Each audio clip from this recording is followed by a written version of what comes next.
ታማሚው ግን ማን ነው ማለት ነው? ቡዜነ ታማሚዋ አብርሃም ነው የታመመው ወይንስ እኛ ኦዲየንሶች ነን የታመምነው? አስቡት። ገና ለገና ከ9 ወር በፊት ለመጣይ ሴት ተረሳች ብላ የራስ ምታት የሆነባት ቡዜ ወደ ትዳሬ ተመልሻለሁ ደስተኛ ነኝ ተውኝ እያላቸው እንግዲህ ቀጠሮ አሲዘው አብርሃምን ይዛ ለመሰወር ፈልጋለች ማለት ነውና እሱንም ያው ሄርሜላ ጋር ይዛ ለመሄድ ነው። ስለተረሳች እንዴት ይረሳታል ብላ የሚገርምሽ ሩታንና ልጁን ቢረሳ ነበረ። ሄርሜላ ስለተረሳች ይሄን ያህል ላንቺ የቤት ስራ ሊሆንብሽ አይገባም። በእውነት ቡዜ በጣም ነው የምታሳዝኘው። አሁን አልሄድም ሩታን ይከፋታል እያለሽ በቃ ይሄ ልጅ ትዳሩን ፈልጓል እስኪ ልመልከተው ብለሽ እንኳን አላልሽም ማለት ነው። ድግምትና ይሄ መተት እኔ ላይ አይሰራም መድኃኒዓለም ይጠብቀኛል ብለሻል። ታዲያ ለምን በእምነት ይጸንተሽ ቁጭ አላልሽም? ዳኒና ቢኒ አብርሃምን እቤት ያመጡልሽ ሰዓት ሳካትሪስትም ይሁን ጸበልም ይሁን ሐኪምም ይሁን ይዘሽ መሄድ ትቺ ነበረ። ገና ለገና ሄርሜላን ደውለሽ ከመጥራት ማለት ነው። ሄርሜላ እኮ ፈጣሪ አይደለችም። ምን ያህል ብር ቢከፈላችሁ ነው? ሄርሜላ በምን ብታስፈራራሽ ነው? አብሶ አንቺ ጥላቻሽን በዚህ ልክ አትረፍርፈሽ ሩታ ላይ እንዲመጫንን የፈለግሽው ማለት ነውና የወንድምሽ ትዳር አያሳዝንሽም? ወንድምሽን ታዩ ሩታን ታያት ልትጠያት ትችያለሽ። ገብቶሻል? ለምን አልወደድሻትም ብለን አንልም አንሟገትም። ግን ልዑል አያሳዝንሽም ወይ በእውነት? ወይንስ ህዝብ ላይ የተጫወትሽ ነው? አንቺም ድራማ ውስጥ ተካተሽ ማለት ነው። ሁለቱ ይኑሩበት፣ እናንተ ድራማችሁን ቀጥሉ። ሄርሜላ ከሌላ ወንድ ጋር ትምጣ፣ ድራማው ይስፋ። በቃ እኛ የምንመልከት እንፈትፍት። ጋይስ ምንድነው በዚህ ልክ የምታጃጃይ? ቡዜ ግን ሰላም ውድ ተመልካቾቼ ሰላማችሁ ይብዛልኝ። እንዴት አላችሁ? ኢትዮጵያንም ኤርትራንም ለቤቴ አዲስ የሆናችሁ ሰብስክራይብ ላይክ በማድረግ ቤተሰብ ሁኑ። ነባሮች መታችሁ ስለምታበረታቱኝ ከልብ አመሰግናለሁ። የሩታዬ የእንቁዋ የልዑልዬ እናት የጀግናዋ ያትበገሬ የሚዲያው መሪ ይሄን ሰሞንማ ህዝቡን አንጫጫችሁ አይገልጸውም ማለት ነውና ሩታም መሆን አትችሉም። በነገራችን መምሰል እንጂ መሆንና መምሰል ይለያያል። መምሰል አዎ ብዙ ነገሮችን ኮፒ እናረጋዋለን ማለት ነው። ግን መሆን ይከብዳልና እንደኔ ግራ ገብቷችኋል። ግን እግዚአብሔርን አምላችሁ ግራ ገብቷችኋል። ቡዜና ዳኒ አሁን ላይ ምን እያረጉ ነው? አብርሃምን ለማዳን እጇ ላይ የገባ ሰዓት ለዚያውም ወንድሟ እያለ ዴቭ እያለ ማለት ነው። ለምን ቶሎ ብለው ወደ ሳካትሪስት ሀብሉን አውልቀዋል አይደል? ወደ ጸበል በቃ እነሱ በሚያምኑት በእምነታቸው ለምን ይዘውት አልሄዱም? ይሄ እኔ ጥያቄ ነው። ለምን ለቀቁት? እዛ ጋር ሩታ መታ ወሰደችው እንዳትሉኝ። ሩታ የመጣችው እነሱ አብኩተው ጋግረው አብስለው ከበሉ በኋላ ነው ሩታ በዛን ሰዓት የደረሰችው ማለት ነው። እና ሄርሜላን ጠርተው እቀፋት፣ ሚስትክ ናት፣ እጮኛክ ናት፣ ቀለበት ያረክላት ነች፣ አስታወስካት ወይ እያላችሁ እሷን በጣም ደስ ብሏት ተንጠልጥላለት ሀብሉን መውለቁን ስታይ ወይኔ ጉዴ ሀብሉን ሞለቀ በቃ የኔ ሆና እያለች እንደዛ እስከምትፈነጭ ለምን ይዘሽው ወንድምሽን የወንድምሽ ጤንነት ታሳሰበሽ? ለምን ይዘሽው አልሄድሽም? አሁን እያሳሰበሽ ያለው ሄርሜላ በምን እንዳስፈራራች ምን እንዳቀመሰችሽ በእውነት የሆነ ለኦዲየንስም ግራ የገባ ማንም ያላወቀው ሄርሜላና ቡዜ ብቻ የሚያውቁት ሚስጥር አለ። እመኑኝ አለ ማለት ነው። ይሄን እንግዲህ ለኦዲየንሷም ይፋ ያላረገችው አንድና አንድ ትኩረቷ ማላይ ነው። አብርሃም ወደ ሩታ ቤት ሲሄድ ብቻ ጭራውን እየተከተለች እንደ ውሻ ማነፍነፍ ሆኗል የቡዜ ስራ ማለት ነው። በእውነት ምንም አይነት ክብር የሌለሽ በትልቅነትሽ የማትከበሪ በምን ብታስፈራራት ነው? እስኪ እናንተ አስቡት። በምን ብታስፈራራት ነው ሄርሜላ? እኔ አንቺም ብሆን እርግጠኛ ነኝ ሄርሜላ ትዳር ያለው ወንድ ላይ እንድትለጠፍ አልመክራትም። ምናልባት ሴት ነሽ አይደል? ትረጃዋለሽ ህመሙን። ዛሬ ነው እንደ የወንድምሽ ጤንነት ልክ እንዳልሆነ ያየሽው? ሩታ ነፍሰ ጡር ሆና አብርሃም ጥሏት በሄደ ሰዓት፣ ማንም ከጎኗ ባልነበረ ሰዓት፣ ብቻዋን እያለቀሰች በነበረችበት ሰዓት የወንድምሽ ያኔ ጤነኛ ነበር? በጣም ነበረ ጤናው ተስተካክሎለት እንትን እያለ የነበረው። አብርሃም አሁን ምንም አልሆነም። ሙድ እየያዘ ነው። እመኑኝ፣ ሙድ እየያዘ ነው። ሙድ እየያዘ ነው። በቃ አሁንም አንቺ ቡዜና ዳኒ አብርሃምን ቢወስዱትም እመኑኝ ከዚህ ከመፍዘዙ ይድናል ብዬ እኔ አላምንም። ከመፍዘዙ ለምን ሙድ እየያዘ ነው። አንደኛ ከሄርሜላ በምን እንደሚርቅ ምክንያት እየተፈለገ ነበረ። በዚህ ምክንያት ደግሞ ይሄን ተጠቅሞ ከሷ መራቀን ፈልጓል። በቃ እውነት አብርሃም ደስተኛ ቢሆን እናንተ ስትፈርዱ ማለት ነው፣ እንደዛ ስትጠመጠምበት አብርሽዬ ስትለው እዚህ ጋር ስስመው በቃ እሱም አንድ ሰሞን ለእኔ በጣም ሪስፔክት ያላት ሴት ናት፣ በእሷ ዙሪያ ያሉ ራሱ ያከብሩኛል እያለ በጣም ሲያሽቃብጥ ነበር እኮ። እናውቃለን። ገብቷችኋል? እናውቃለን ማለት ነው። አሁን ላይ ያን የሄደ ሰዓት ወንድሜ እውነትም ታሟል፣ ሳካትሪስትማ ያስፈልገዋል ብለሽ ያኔ ነበር እኮ ሕክምና መጀመር የነበረብሽ። አሁን ላይ ሩታ ባሏን በምንም ትመልስ? ይኸውልሽ በእኔ እንጃ ለምን በቅጠል አትመልሰውም? እሱን አይመለከተንም። ለምን የእሷን ኃጢአት የሚጠይቃት ፈጣሪ ነው። እዚህ ምድር ላይ ማንም እኔም ማለት ነው እኔም ኃጢአተኛ ነኝ። ማንም ጻድቅ የለም። ልንገራችሁ፣ ማንም ጻድቅ የለም። ብዙ ጥፋቶችን አጥፍተን ብዙ ነገሮችን አድርገን ፈጣሪ ግን ያው ይቅር እያለን ነው እና ከና ኃጢአቷ ፈጣሪ ነው የሚጠይቃት፣ እኛ አይደለንም። የልጇ አባት ላይ የሚጎዳ ነገር አርጋ ተሆነ ነገ በልጇ ታገኘዋለች። ጥያቄው ፍርዱ ከላይ ነው። ፈጣሪም ፍርዱን ይሰጣታል። ገብቷችሁ? በሚቀጣት ይቀጣታል ማለት ነው። ያኔ ነበር እኮ ወንድምሽ የታመመው። በዚህ ልክ ግን ጥላቻሽን እያስፋፋሽ በዚህ ልክ ማለት ነው። እኔ በጣም የሚገርመኝ ደግሞ ይሄ ማን ነው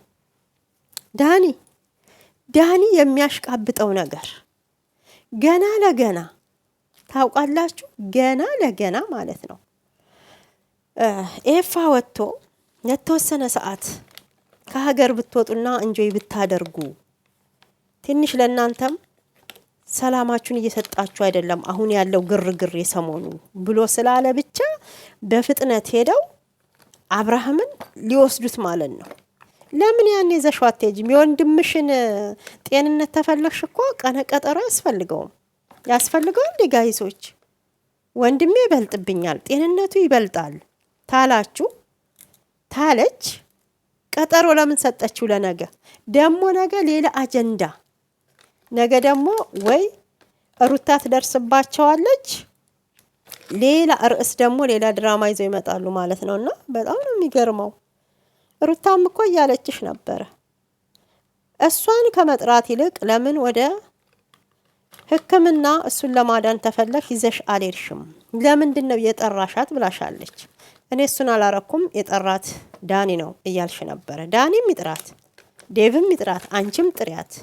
ይሄ ሆን ብለሽ ያረግሽው ራስሽን ነፃ ለማውጣት የአንቺ ጥፋት እንዳይታይ የሰዎች ጎልቶ እንዲታይ እያረግሽ እንደሆነ በደንብ ልትረጂው ይገባል ማለት ነው። እውነቴን ነው። ያን ሁሉ ጥፋት ሲያጠፋ ያን ሁሉ ነገር ሲያደርግ የት ነበርሽ? ዛሬ ሩታ አይ እኔም ጥፋት አጥፍቼ ነበር፣ ግን አሁን ወደ ትዳራችን መመለስ አለብን፣ ልጄን ብቻውን አላሳድግም፣ አብርሃም ያስፈልገዋል፣ በሞኝነቴ ነው የወሰዱት ብላ ይቅርታ ተባብለው ወደ ቤቷ ስለመለሰችው አሁን ላይ ምን እያሉክ ነበረ? እነሱ በሊያሉክ ነው አይደል የሚሉክ ትለዋለች ደግሞ። አዎ አለ። የታመማችሁት ግን እናንተ ናችሁ፣ አብርሃም አልታመመም። በእውነት ትዳሬን እፈልጋለሁ ማለት ቆይ እኔ ኃጢአት ሆነ እንዴ? ወደ ሄርሜላ ሲሄድ ጥፋት የለም፣ ወደ ሩታ ሲሄድ ግን በጣም ጥፋት አለ። ያልሆነ መንገድ እየሄደ ነው፣ ትክክል አይደለም፣ ታሟል። ከሄርሜላ ጋር ግን ተሄደ፣ አልታመመም። በጣም ጤንነቱ ተጠብቋል። በቃ በሄርሜላ በኩል ማለት ነው። እግዚአብሔርን በጣም ነው የምታሳዝኑት። ግን እኔ ምን አይነት ሰውን ያስተምራል ብላችሁ አምጥታችሁ ከሆነ ከባድ ነው። ለምን ነገሩ ሁሉ የዚህን ሰሞን ስለ መተት ነው፣ ስለ ድግምት ነው። በፊት እኮ ነበር መጠየቅ የነበረብሽ። ሰዓት የተሰጠው ሰዓት ጊዜ ያኔ ወንድምሽ ጤንነቱ እንደተዛባ ማወቅ ነበረብሽ። አንድ ጤነኛ ሰው ሚስቱ እርጉዝ ሆና፣ እውነቴን ነው መቼም ትዳር ውስጥ ጸብ አለ እናውቃለን። ማንም ሳይጋጭ ማንም ሳይጣላ አብሮ የኖረ የለም። ልንገራችሁ፣ እኔ በፊት ኢትዮጵያ እያለሁኝ አረቦች የሚጣሉ አይመስለኝም። ታውቃላችሁ ለምን? ሁሉ ኑሮ ስለሞላላቸው በሰራተኛ ስለሚያስተዳድሩ ሚስቶቻቸው ስራ ስለማሰራ በቃ ዘና ብለው እንዳያችሁት ሁሉ ነገር የተሟላ ነው አረብ ሀገርና የሚጣሉ የሚጋጩ በፍጹም አይመስለኝም። እንደውም አንዳንድ ቤት የሚደባደቡ ሁሉ አሉ፣ እቃ ሁሉ የሚወራወሩ አሉና በእውነት በጣም ይሰዳደባሉ። ልክ ዱላ አንስቶ እንደዚህ እንዳበሻ እየተሯሯጡ እንትን አይሉም እንጂ ሁሉም ጋር ኑሮ ሞልቶለታል የምትሉት በሙሉ ይጣላል። እኔ ብቻ ሀበሻ የሚጣላው በዚሁ በህይወት ጉዳይ ጨው አነሰ በርበሬ ያለቀ፣ ለዘይት አንጣ ለእድር አምጣ እያለች ከባሏ የምትጨቃጨቅ በዚሁ የምትጣላ መስሎ ነበር። እንግዲህ አላቸው የምንለው እነሱ ኖሯቸው እኛን ላስተዳደሩ እዚህ ለሚያሰሩን ከፍለው እነሱ ራሱ ይጣላሉ ማለት ነውና ይሄ ሊደንቅሽ አይገባም እንዴ! በእውነት ሊደንቅሽ አይገባም። የእሱ ወደ ትዳር ወደ ልጁ መመለስ ነው። መጀመሪያም ጥላቻ ነበረሽ፣ ምክንያት እየፈለግሽ ነበረ። በምን ምክንያት አብርሃምንና ሩታን ላጋጫቸው ብለሽ እኮ ያመጣሽው ራስሽ ያመጣሻት። እንግዲህ አስቡት። እኔ ከጀርባ አሁንም የምጠራጠረው ከጀርባ የሆነ ነገር እንዳለ ነው። በቃ ኦዲየንስ የማያውቀው የሆነ ምስጢር አለ። ሄርሜላና ቡዜ ብቻ የሚያውቁት። በእውነት መቼም ይሄን ያህል አብርሃም አላበደም፣ ያውቃል። በቃ ከሷ ጋር ያሳለፍኩት ነገር ያለፈ ታሪክ ነው፣ በስተት ነበረ፣ አለማውቄ ነው እያለን ያለ ልጅ አይ አንተ ወደ ትዳርክ መመለስ አያስፈልግክም፣ መመለስ ያለብክ ወደ ሄርሜላ ነው። ሩታ ደግሞ የፈታካት ሚስትክ ናት።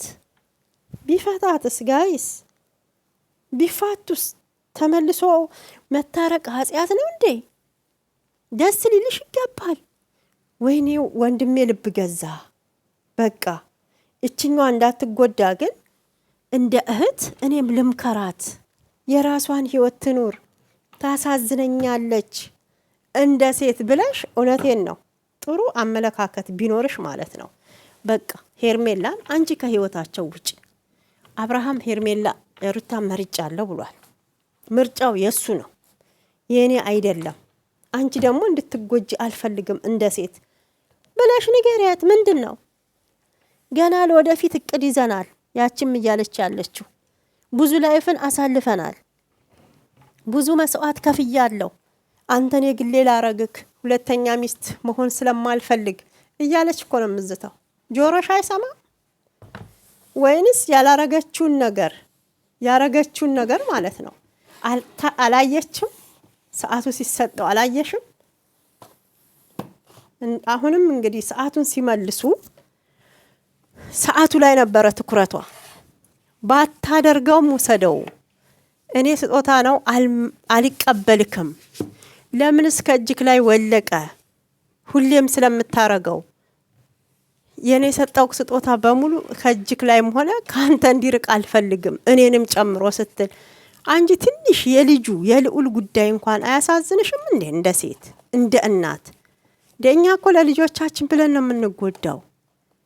እግዚአብሔርን ይሄን ያህል አብርሃምና ሩታ የከፋ ነገር አይደለም እንትን ያሉት አለመግባባት ነው። በቃ አለመደማመጥ ነገሮችን አሰፋ እንጂ ያኔ በወቅቱ አንቺም በሩታ ቦታ ብትሆኚ ወይም እኔ ብሆን ይሄን ውሳኔ ነው የምወስነው። ቆም ብሎ አለማሰብ። ያኔ ያለችበትን እሷ ናት የምታውቀው ጭንቁን። ሰው በሚያስፈልጋት ጊዜ ባሏ ከጎኗ ቆሞ ምን ላምጣልሽ ምን አማረሽ ብሎ 9 ወሩን አብሯት ነገሩን ችግሩን መጋፈጥ ሲችል እሱ ከሄርሜላ ጋር ነበር ያኔ አሸሸ ገዳሜ ሲል የነበረው። አንዴ ኩሪፍቱ አንዴ ኃይሌ ሪዞርት እያሉ ማለት ነው። ያን ጊዜ ለምንድን ነው አንቺስ ቆም ብለሽ መተሽ አብርሃም ምን እየሆንክ ነው? ሩታ እኮ ነፍሰ ጡር ናት። ሄርሜላን ትተክ እሷን ትሪት አርጋት ብለሻል ብለሽ እኮ አታቂም። አንቺ ጣልቃ ገባሽ እኮ መቼ ነው? ሩታ ወልዳ ከመጣች በኋላ ነው። ምን እንደምታወሪው? እንደውም እናውራ ከተባለ ጋሽዬ ናቸው። በቃ ጋሽዬ ብዙ ለፍተው ነበረ ብዙ። ግን ሁሌም ሩታ አብርሃምን ለማግኘት ስትሄድ ሁሌም ሄርሜላ ካጠገቡ አጠፋ። በምን ምክንያት ይመስላችኋል? ታጠገቡ ማጠፋው አስከትሏት ነው የሚሄደው። እጇን ይዞ ነው የሚሄደው። ከሩታ ጋራ በነጻነት እናውራ፣ እኔ እናንተ የቤታችንን ችግር እንፍታ እንኳን ብላ ባለችው ሰዓት እኮ ሄርሜላ ከአብርሃም አጠገብ ርቃ አታውቅም። አንድ ጋር ተጣብቆ ታዲያ ዝም ብሎ ይመስልሻል እንደ እየተጣበቀ የሚሄደው ወንድምሽ? ያኔ ለምንድን ነው ቆም ብለሽ ያላሰብሽው ማለት ነው? ህፃን ልጅ ግን ፈጣሪ ደግሞ እንደ ሰው አይደለም። በሰላም ልዑልን ወለደች፣ እግዚአብሔር ይመስገን። ዋናው የጭንቁ ጊዜ ነበረ። አዎ ምጡን እርሾ ልጁን አንሹ እንደሚባለው ያን ሁሉ መከራ አለፈች። አሁን ደግሞ በቃ ጥፋታችን አድሰናል እንመለስ ማለቱ ነውር ነው እንዴ? አንቺም እኮ ብዙ ጊዜ ስትጥሪ ነበረ ይሄ ትዳር እንዲቃና አብርሃምና ሩታ አብረው እንዲሆኑ። እኔ ባልኩት ሰዓት ስላልሆነ አሁን እናንተ ባላችሁ ሰዓት ደግሞ ትዳሩ አይቀጥልም። ምን ማለት ነው? ግራ እኮ ነው ያጋቡን። በእውነት ታማሚው ማን ነው? አብርሃም ነው ታማሚው? ኦዲየንሳችሁ ነው ታማሚው? ወይንስ አንቺ ነሽ የታመምሽው? ዶክተር ያልተገኘለት በሽታ? ኧረ በለው እግዚአብሔርን። ቡዜ ግን ልትረጋጊ ይገባል። ጥላቻሽ በዚህ ልክ ምንድን ነው? ወንድምሽን ማዳን መብት አለሽ፣ ግን እጅሽ ላይ ገብቶ ነበረ። ያኔ ለምን አላዳንሽው? ለምን ወደ ሕክምና የፈለግሽበት ቦታ አልወሰሽው? አሊያም እኔ በዚህ ኮተት አላምንም እያልሽ ነበር። ታላመንሽ ደግሞ ዝም ብለሽ መመልከት ነው። ታላመንሽ ለምንድን ነው ታዲያ ፈዟል፣ ልክ አይደለም፣ ታሟል የምትይው? እማታምኝበት ከሆነ አንቺ አብርሃምን ዝም ብለሽ ተመልከችው፣ ምን እንደሚፈጠር ማለት ነው። ፍራቻሽ አሁን አብርሃም ለምን ሄርሜላን ረሳት? በቃ አብርሃም ሄርሜላን ስለረሳት ታሟል። ልጁን ቢረሳ ሚስቱን ቢረሳ ነው ሊደንቅሽ የሚገባው። እንግዲህ አንድ ልጅ ነው ያለኝ ሌላ ልጅ የለኝም እያለ እንኳን ሲል ይሄ ወንድሜማ ትክክል ነው፣ ምን ሆኖ ነው ሙድ እያያዘ ነው ወይንስ እኛም ፕራንክ እያደረገ ነው ብለሽ እንኳን ትንሽ ለራስሽ እንትን አላልሽም። እንግዲህ የታመመ ሰው አንድ ልጅ እንዳለው አያስታውስም። እንዴት ያስታውሳል? እኔ ሚስቴ ሩታ ናት አለ አብርሃም። ደስተኛ ቢሆን ከሄርሜ ወደ ሩታ ይመጣል ብለሽ ታስቢያለሽ? ደስተኛ ቢሆን ከሄርሜላ ጋር በነበረው ከላይ ለቪዲዮ እሷ በጣም ታሽቃብጣለች፣ ትዘላለች፣ ታቅፈዋለች፣ ብዙ ነገር ትሪት ታረግለታለች እንዳይሄድ። በገንዘብ እኮ እየገዛችሁ ነው፣ ወንድምሽም ማለት ነው። በገንዘብ በይሉንታ መጀመሪያም በይሉንታ ታሰረ፣ በይሉንታ ታሰረ። እኛ እኮ አበሻዎች እኮ ይሉንታ ያጠቃናል፣ ታውቃላችሁ አይደል? ይሄ ሁላችን ያደግንበት አስተዳደጋችን ስለሆነ ያጠቃናል። ስለዚህ ተረጋጊ። እግዚአብሔርን ነገ ይዘነው እንሄዳለን። አዎ ልክ አይደለክም። ደግሞ ሌላ አጀንዳ ሊመጣልን ነው። ሌላ አዲስ ነገር ማለት ነው። ሌላ አዲስ ነገር ወያቸው የፈረደባት ሄርሜላና አብርሃም ይገናኛሉ። እሷ አዳነችው ይባላል። በቃ ወይ ደግሞ የሆነ ነገር ጠንስሳችሁን የመጣችሁት። ብቻ ሩታዬ ፈጣሪ ይርዳሽ። በእውነት ሩታም መምሰል እንጂ መሆን አትችሉም። ብዙ ለፍተሻል፣ ብዙ ጥረሻል፣ አልሳካ አልሆናለሽ። አሁን ደግሞ እስቲ በዚህ ልምጣ ብለሽ ወደዚህ ተቀየርሽ ማለት ነው። አይ ቡዜ በጣም ነው የምታሳዝኙ። በእውነት እንዲህ ባለጌ መሆንሽን አናቅም። እኛ ትልቅ ሰው መሆንሽን የምናከብርሽ ነበር። ግን አስመሳይ እስስት እንደሆንሽ ራስሽ አስመስክረሻል። ዴቭ ነበረ ደህና ሰው የሚባለው። እሱም በጥቅማ ጥቅም ተታለለ። ብር እኮ የማይሰራው ሰው የለም። ብር የማያታልለው ሰው የለም። በእውነት ብር እኮ ነው ከእናት ልጅ ጋርም ያጣላል። ይሄ ብር እውነት የማያደርገው ነገር የለምና በብር ምክንያት የወንድምሽን ህይወት ባታበላሽው ጥሩ ነው እላለሁኝ ውዶችዬ። እንግዲህ የዛሬ ቪዲዮ ይሄን ይመስላል። እናንተም ተወደዳችሁት ላይክ፣ ሰብስክራይብ በማድረግ የራሳችሁን ሀሳብና አስተያየት አስፍሩ። ወዳችኋለሁ። በሌላ ቪዲዮ እስከምንገናኝ መልካሙን ጊዜ ሁሉ ተመኘሁላችሁ። ሰላማችሁ ብዝት ትረፍረፍ ይበልልኝ። በእውነት እንግዲህ ታማሚውና ጤነኛው አለይ ብሏል እዚህ ዩቲዩበር መንደር ማለት ነውና ፈጣሪ ሰላሙን ያምጣው።